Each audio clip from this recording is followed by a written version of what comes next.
Sennheiser HD820 impressions. Stay tuned.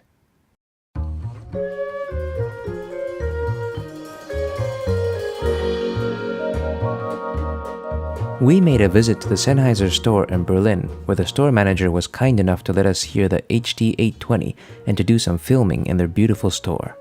Thank you so much to Sennheiser for letting us do this. I was accompanied to the store by fellow Headphone headquarters moderator Lucas, also known as Offenlicht.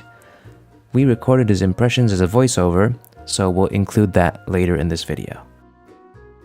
The HD820 was set up for listening in their exclusive backroom lounge, where you could enjoy the headphones in a very quiet atmosphere.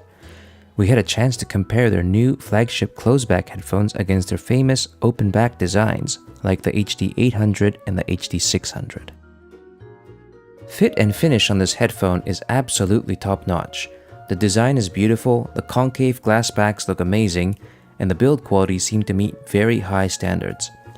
These headphones are based on the very successful HD800 design, but due to the new soft microfiber earpads, the comfort was even better to me than on the older HD800 and HD800S. We found the sound isolation on the HD820 to be pretty decent. We compared it to the Biodynamic DT150, and the two headphones performed pretty similarly in this regard. As I mentioned before, Lucas was also at the Sennheiser store with me, and here are his impressions that we recorded right after our listening session.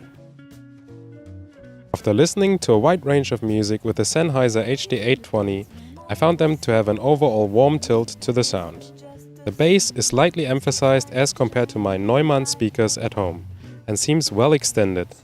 It has decent definition and texture, and although it's not as tight as some of planar magnetic headphones, like my LCD2 or even the older open-back HD800, it does not encroach on the mid-range at all.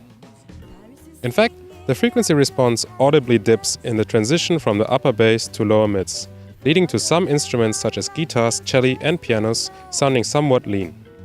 The mids then rise, giving some forwardness to the upper mid region.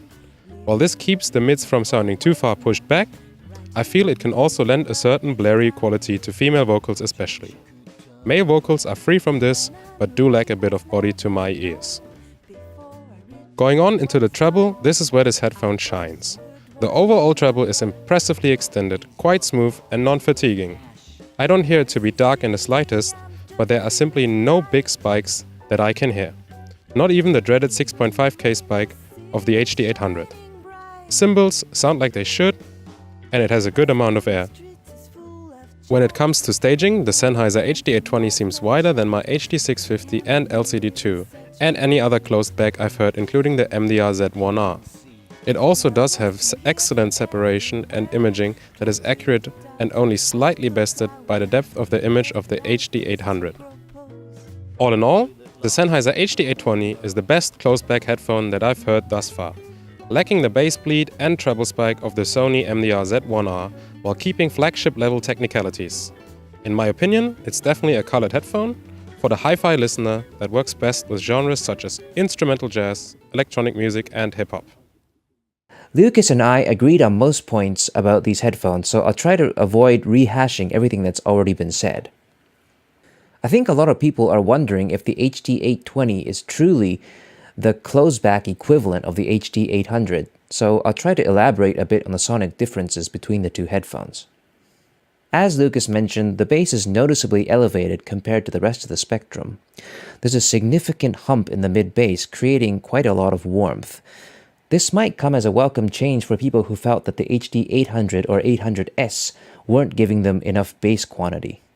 I frankly found the HD820's mid-range to be a bit disappointing.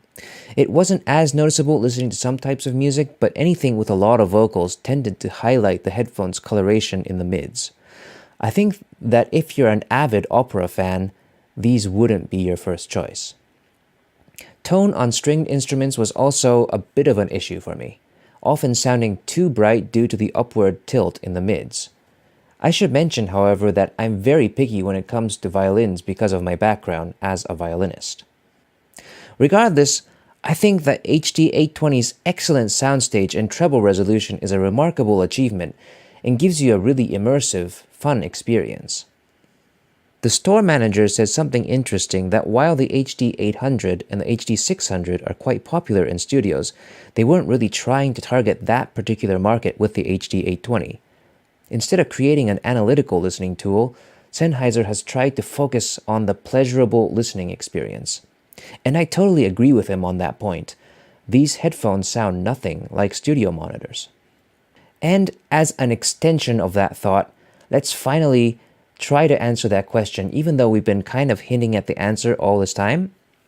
Is the HD820 really a closed-back equivalent of the HD800? In our opinion, no, it's not. They're totally different headphones designed to satisfy different markets. So that wraps up our HD820 impressions video. Let me just take a minute now to introduce myself in this new YouTube channel. We started off as a chat room on the Discord platform where headphone enthusiasts could share their experiences and chat about audio or just about anything else. The idea was to create a YouTube channel for the community, by the community. That means we'll be looking for people from the Discord server to submit video content like reviews and impressions, and participate in podcasts. In case you haven't joined us yet, I'll link to our Discord server below in the description. I'm Eugene, also known on the server as Fiddler, and I hope that you enjoyed this video. Till next time, happy listening.